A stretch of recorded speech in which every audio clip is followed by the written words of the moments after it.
الحمد لله رب العالمين والصلاة والسلام على سيد المرسلين وخاتم النبيين سيدنا وحبيبنا محمد وعلى آله وصحبه أجمعين ومن تبعهم بإحسان إلى يوم الدين. با سلام و درود خدمت شما بینندگان عزیز، هر جا که هستید براتون اوقات خوبی را آرزو میکنم. و اما امروز هم به این برنامه باز هم خطاهای رایجی که در بعضی از عبادات وجود داره رو خواهیم گفت. ما در هفته‌های گذشته در مورد بعضی از خطاهایی که در مرتبط به نماز بود رو صحبت کردیم. چند موضوع دیگری رو که من جدیداً یادم اومده در مورد نماز عرض کنم، بعد میریم نماز جمعه رو و سپس در مورد خطاهایی که مردم در دعا مرتکب میشوند خواهم گفت. ابتداً خطاهای رایجی که وجود داره، یکی از این مسائل امروزها تقریبا متداول شده و بعضیا در اون صحبت خواهند کرد، پیش نماز شدن زنان هست. آیا پیش نماز شدن زنان مشکلی دارد؟ و این رو صحبت خواهیم کرد که حرف اول این هست که پیش نماز شدن زنان، یعنی اینکه زنان جلو قرار بگیرن و مردا پشت سر اونها نماز بخونن، موضوعیه که در واقع این روزها در بعضی از مواقع تواصل اجتماعی میبینیم که زنانی که دارن امامت میکنن یا اختلاط زن و مرد در وقت نماز خوندن، وقتی که در کنار هم قرار گرفتن، صفوف مختلطی که وجود داره بین زن و مرد. حالا گذشته از این که لباسهایی که میپوشند و از شفاف بودن، از ستر نبودن و دارن نماز میخونن، این یکی از بدعت ها و منکرات جدیدیه که ایجاد شده. بلکه ما امامت زنان یا پیش نماز شدن زن برای اهل بیت خودش، برای محارم خودش در خونه خودش، بله در زمان صحابه بوده و در زمان پیامبر علیه السلام بودن زنانی که پیش نماز خانواده خودشون میشدن و بچه هاش پر سرش نماز میخوندن و این شرعاً جایز هست و ایراد و اشکالی درش وجود نداره. اما در غیر این شرعاً ممنوعه و جزو منکرات و مکروهاتی است که هست. اصلاً در سنت پیامبر این هست که صفوف، پیامبر دستور میداد که صفوف زنان رو پشت‌تر و صفوف مردا جلو باشه. مردا وقتی که در این مسجد هم بودن، مسجدشون جدا نبود، مردا جلو می ایستادن و زنها پشت سر مردا قرار می گرفتن. نه اینکه یا مختلط باشن یا اینکه زن پیش نماز بشه و جلو قرار بگیره. ببینید این به اون معنی نیست که درجه زن کمتره، به این معنی نیست که زن عیب و ایرادی درش وجود داره. اصلا به معنی تفاضل و فضیلت برای مرد نیست که باید مرد پیش نماز بشه. این جزو اموری است که شرعاً ممنوع شده. هیچ دلیلی بر این نیست که حالا مرد بهتر از زن هست. نه این گونه نیست. خیلی زن‌ها هستن که از خیلی مردا بهترن، ولی خب خداوند مسئولیت و کارهایی رو به مردا سپرده که به زنها نسپرده. از جهت دیگه بحث این هست که زنان در اینکه مختلط باشن با مردان، قطعا مسائل مختلفی پیش خواهد اومد و این دو جنس مختلف هستند، حسایی که نسبت به هم دیگه دارن و شرعا هم باعث انشغال یافتن و مشغول شدن مرد و زن میشه در دلشون به چیزهای دیگری مشغول خواهد شد به جای نماز. نماز مکانی است برای خشوع و خضوع. وقتی که شما زن و مرد رو مخلوط کردی با هم دیگه، تو مسجد قرار گرفتن، کنار هم ایستادن، یا زنانی جلو زنانی پشت سر مردانی پشت سرشون قرار گرفتن، قطعا به هم دیگه مشغول میشن و دلشون مشغول. خب به جای اینکه در نمازشون خشوع وجود داشته باشه، هیچ خشوعی وجود نخواهد داشت. بلکه تصور این که مردان و زنانی که در کنار هم یا پشت سر هم قرار میگیرن و مرد پشت سر زن قرار میگیره، حتما مشغولیت های ذهنی و فکری براشون درست میکنه و مسائل جنسی براشون مطرح میشه. چه بسا لباس نازکی که زنان بپوشن، لباس تنگ و خلاص چسبانی که بپوشن، همه اینها تأثیر داره در این که ذهنشون رو به این قضایا مشغول کنه و به خاطر همین این جزو بدعت ها و منکراتی است که در این روزگار در بعضی از مواقع تواصل اجتماعی میبینیم به اون پرداخته شده و بحث شده و هست و منتشر شده بین مردم، در حالی که باید حتما اولا جایز نیست برای زنی که پیش نماز مردهای بیگانه و اجنبی از خودش بشه، غیر محرمش بشه و این جایز نیست. و حتی در مورد مردان محرم خودش هم اگر واقعا در دلش حسی برای انشغال ذهنی وجود داشته باشه باز هم جایز نیست. اختلاط زن و مرد هم در صفوف نماز باز هم حرامه، چه در غیر نماز حرامه، چه بسا در غیر نماز هم درست نیست که اختلاط زن و مرد در غیر ضرورت، چه بسا برسه به این که در داخل نماز باشه و در نماز این موضوع حرام شده و ممنوع هست. اما زن و مرد اگه در یک مسجد نماز بخونن اشکال نداره، صفوف زنان پشت سر مردها باشه، نه اینکه مختلط باشن یا زنا جلو قرار بگیرن. این از جمله منکراتی است که این روزها وجود داره. یکی دیگه از منکراتی که وجود داره بحث این که زنان وقتی که میان مسجد برای اومدن مسجدشون با کمال زینت و آرایش بیان و عطر زده، نمیدونم همه آرایششون رو بگن گویا این که دارن برای عروسی میرن و کلا خودشون آرایش کرده بیان مسجد و این باعث بشه که باز هم در اونجا به جای اینکه عبادت کرده باشن، حالا قبل از ورودشون مسجد، در داخل مسجد، بیرون از مسجد، اثر اون عبادت خواهد رفت و خداوند فرمود که این الصلاة تنها عن الفحشاء والمنکر و در آیه دیگه فرمود ولا تقربوا الزنا. علما گفتن که تقربوا الزنا چه؟ یعنی به زنا نزدیک نشو، یعنی مقدمات زنا، چیزهایی که مرتبط به این هست و مرد و زن رو تحریک میکنه و به هم دیگه جذب میشه. زن خودشو، زیبایی خودشو به نمایش بذاره و مردها رو با جلب توجه مردها بکنه و مردها هم نگاه کنن و این خودش مقدمات و قرب زنا رفتن هست و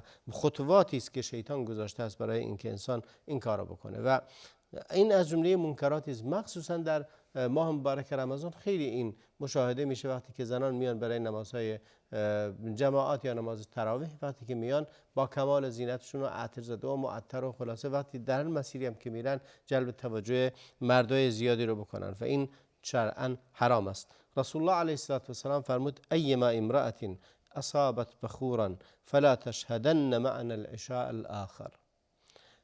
فرمود، این حدیث رو امام مسلم روایت کرده، فرمود هر زنی بخور استفاده کرده یعنی عطر زده، فلا تشهدن معنا العشاء الاخره، کسی از اونها در نماز عشا با ما حاضر نشه، نیاد با ما نماز عشا بخونه، یعنی تو خونش بخونه. اگه عطر زده تو خونش نماز بخونه. در نمازهایی که این در مورد نماز عشا گفته، نماز عشا نیاد. امروز میبینیم که خب در نماز عشا، نماز شب و نماز قیام و همه اینها هم عطر زده، بخور زده و با کمال زینت و آرایش میان. یا در حدیث دیگری که ابو هریره روایت کرده از پیامبر اکرم علیه السلام فرمود لا تمنعوا اماء الله مساجد الله وليخرجن تفلات. گفت که زنان رو، بندگان خدا رو، اماء الله مثل عباد الله هست، یعنی زنان بنده خدا رو از اومدن به مسجد منع نکنید. پیامبر فرمود اونا رو منع نکنید، ولی بعد فرمود وليخرجن تفلات، خارج بشن از خونهشون برای مسجد. یعنی وقتی که میان مسجد بدون زینت بیان. تفلات یعنی بدون زینت، بدون عطر، بدون آرایش، بدون زینت و لباس زینت و آرایش بیان مسجد. و معنیش اینه که دستور داده شده برای اومدن به مسجد. اولا ممنوع نیست زنان که بیان مسجد، ولی دستور هست که اگر اومدن مسجد بدون آرایش و بدون زینتشون بیان. یا در قول دیگری یا حدیث دیگری از پیامبر اکرم علیه السلام در مورد این روایت رو زینب الثقفیه و از پیامبر اکرم علیه السلام روایت کرده، فرمود اذا خرجت احداکن الى المسجد فلا تقربن طیبا. این هم امام مسلم روایت کرده، فرمود اگر کسی از شما، به زنان گفت که اگر کسی از شما خواست بیاد مسجد بدون فلا تقربن طیبا، هیچ عطری استفاده نکنه، نزدیک عطر نرود. نزدیک طیب یعنی عطر، نزدیک هیچ عطر و بو خوشی نرود اگه میخواد بیاد مسجد. یعنی به خودش نزنه، این رو به لباسش، به خلاصه دست و ایناش نزنه که بو داشته باشه و مردای دیگر رو متوجه کنه.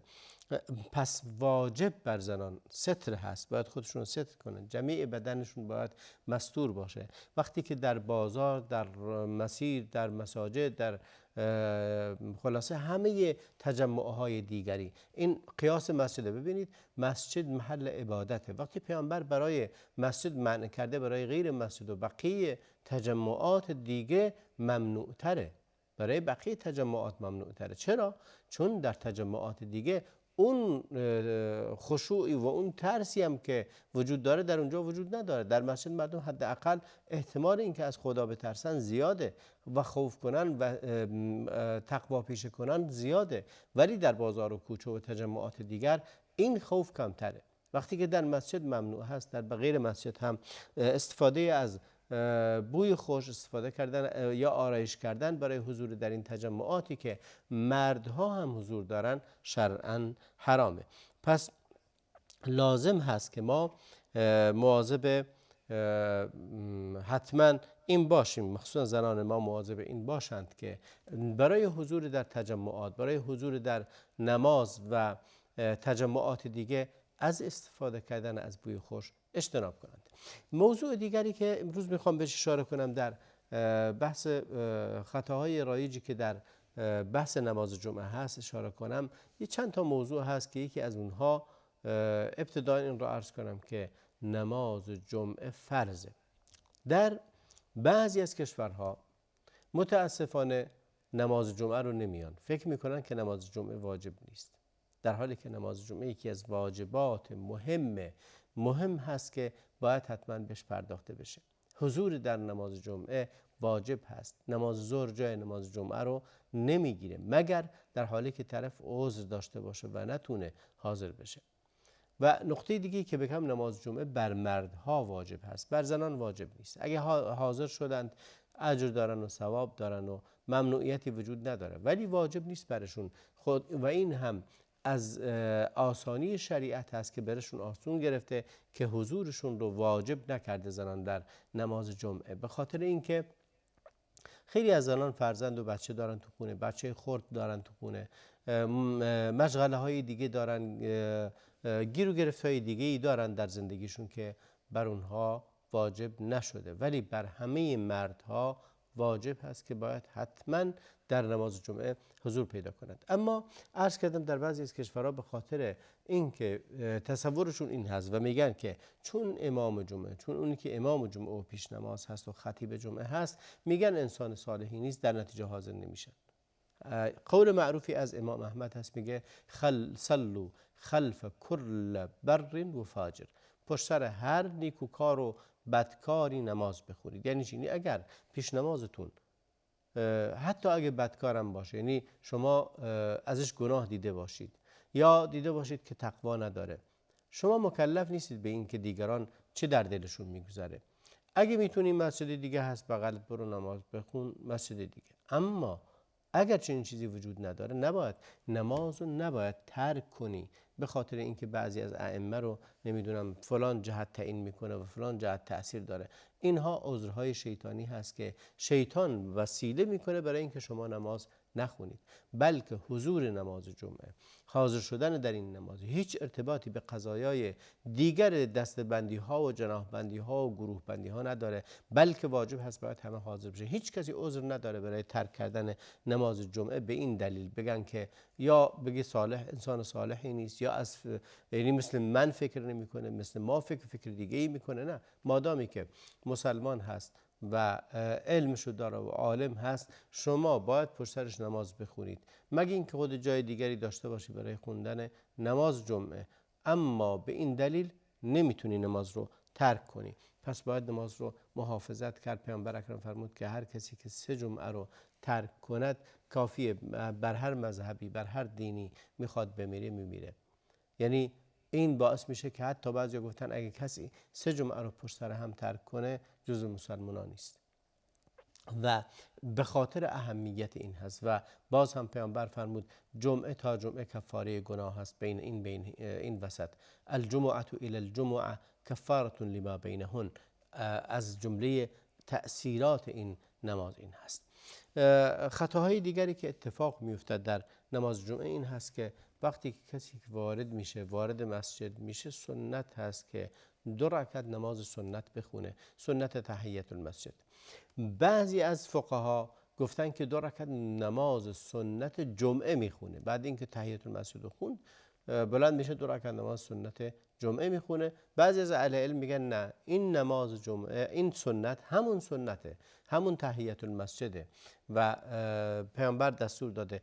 در یکی از روایت اومده که پیامبر بر منبر بودند، داشتن خطبه جمعه رو میخوندند، یکی از مصلین وارد شد، یکی از صحابه وارد شد و نشست. پیامبر فرمود آیا نماز خوندی؟ هل صلیت؟ گفت که آیا 2 رکعت نماز خوندی؟ اونم گفت که نه. گفت که بلند شو، قم فصلی، گفت که بلند شو بخون ولی خفیف بخون. یعنی چی؟